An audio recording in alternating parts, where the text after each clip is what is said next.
السلام عليكم ورحمة الله تعالى وبركاته. كي راكم دايرين؟ ان شاء الله قاعد تكونوا بخير وعلى خير وانتم تشوفوا لا فيديو تاع اليوم جيتكم فيديو جديده مع هذه الوصفه اللي غادي نشاركها معكم تاع مبسس تاع الطاجين. شوفوا كيفاش يجي كيما نقولوا مبسس، يجي مبسس، يجي يتفتت يذوب في الفم. بلا ما نطول عليكم نروحوا نشوفوا المقادير وطريقه التحضير. على بالي كاين بزاف فيكم يعرفوا يديروه، وكيما كاين بزاف فيكم المبتدئات ولا لي زادوليسونت، الشيرات الصغار اللي راهم عاده طالعين يتعلموا، نقول لهم يستفيدوا من هذه الوصفه. هنا كيما شفتوا غادي ندير 4 كيلات تاع السميد اللي يكون متوسط، ماشي السميد الرقيق اللي نديروا به البغليل السميد، وماشي السميد داك الغليظ اللي نديروا به الشاميه، السميد المتوسط. هنا درت 4 كيلات، وفي كل كيله نتوما الكيلة عبروا بأي عبر يكون عندكم، كيما أنا عبرت بالكاس، نتوما عبروا بكاس ولا بول ولا المهم المهم كيلة وحدة كملوا بها.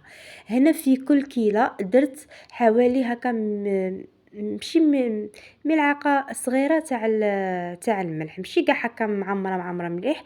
المهم في كل كيلة ديروا الملح. هذا المبسس كيما راكم عارفين تاع الطاجين ما يجيش صامت. وزدت معاه ملعقه كبيره تاع السكر. وهنا زدت مكون اللي ما موالفينش نديروه في المبسس اللي هو اللحظه. هذه اللحظه غادي تعطيه لون شبابل بزاف، والثاني تعطيه واحد الهشاش. وهنا خلطت كاع هادوك النواشف. من بعد جبت هذيك الكيله ولا الكاس اللي عبرت به، كيما راكم تشوفوا عمرته مارغرين دايبه، وخليت حوالي هكا 2 تاع صباع زدت كملتهم بالزيت. وانتم الا كان عندكم السمن ديروه بالسمن يجيكم احسن ما ديروه من المارغرين. هنا كيما شفتوا عمرت الكيله تاعي صافي. فيه هذوك 4 كيلات تاع السميد غادي ديروا كيله اللي هي بين المارغرين والزيت، ولا ديروا السمن وشويه تاع الزيت كيما هكا. هنا حطيت هذيك المارغرين تاعي وغادي نبدا نبسس في المبسس تاعي. غادي نبدا نبسس فيه مليح كيما راكم تشوفوا، غير باطراف الاصابع تبسوه مليح مليح، تخلوه يتشرب مليح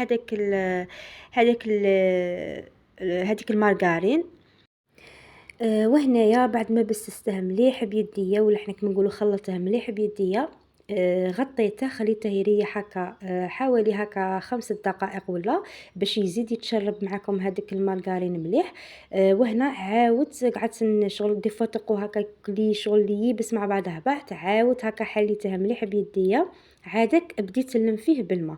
هنا تاني كي تبدو تلموا بالماء تاني ما تبقاش تعجنوه، لموه غير بالاطراف الاصابع، اسيو الاولى تقعدوا تشربوا فيه بالماء.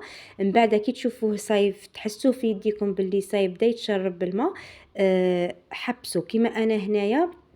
الماء شغل هنا درت كيله تاع ماء بصح ما داليش كاع كيله تاع الماء، دالي كيله ناقص ربع تاع الماء. وهي كيما توجور نقول لكم الفرينه والسميد سا ديبون، كاين اللي يتشربوا وكاين اللي ما يتشربوش.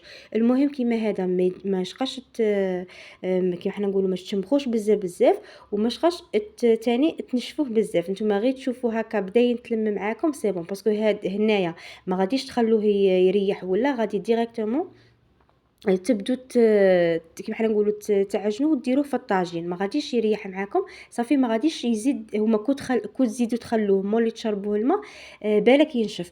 بصح كي غادي تخدموا به تمتم صافي، غير لو فات اللي تشوفوا صاي العجينه تاعكم صاي تلمت بدا يتلم معاكم، ما بقاش تزيدوا تكثروا له الماء. وهايا لهنايا بديت نشكل فيه. شوفوا هنا استعملت غير يديا، مش غاش وليت تبغي تستعمل بالوراق، تستعمل الوراق. انا هنا بديت نشكل فيه غير هكا بيديا. اسيت نديرها على شكل مستطيل كيما قادرين كاليبغيه ديريكتومون خبزه واحده، ديريه دائري وشغل خبزه واحده وترفديها. من الاحسن تحطوها فوق بابي كويسون باش تجيكم سهله مي تحطوها في الطاجين. بصح انا هنايا بغيت نديره كل حبه وحدها. هنا قطعته كيما هكا دي كاري كيما راكم تشوفوا. هنا غير شكلته ديجا كنت دايره الطاجين تاعي يحمى، صافي غير قطعته كيما هكا وحطيته فوق الطاجين اللي كان ديجا حامي. هم ولا الحبات تاعي كيفاش جاو. هنا ما تغاش ترقوا العجينه تاعكم كيما راكم عارفين، ما تبقاش تغلطوه بزاف، وما تبقاش ترقوا هكا. هاي لهنا كي بديت نقسم فيه لازم تسقموا هذيك الحبه مليح. هاكا تسقموها غير بيديكم كيما راكم تشوفوا وتحطوهم فوق الطاجين.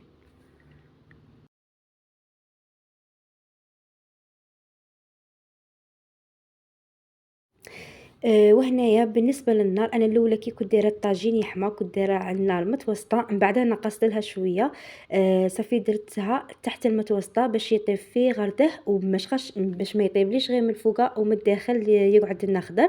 صافي طيبته على نار تحت المتوسطة وها ولا المبسس تاعي كيفاش جا شهيتكم في الجنة خواتاتي، إن شاء الله دروك تنوضوا تجربوه. نقول لكم جمعة مباركة، ودمتم في رعاية الله وحفظه. مع السلامة.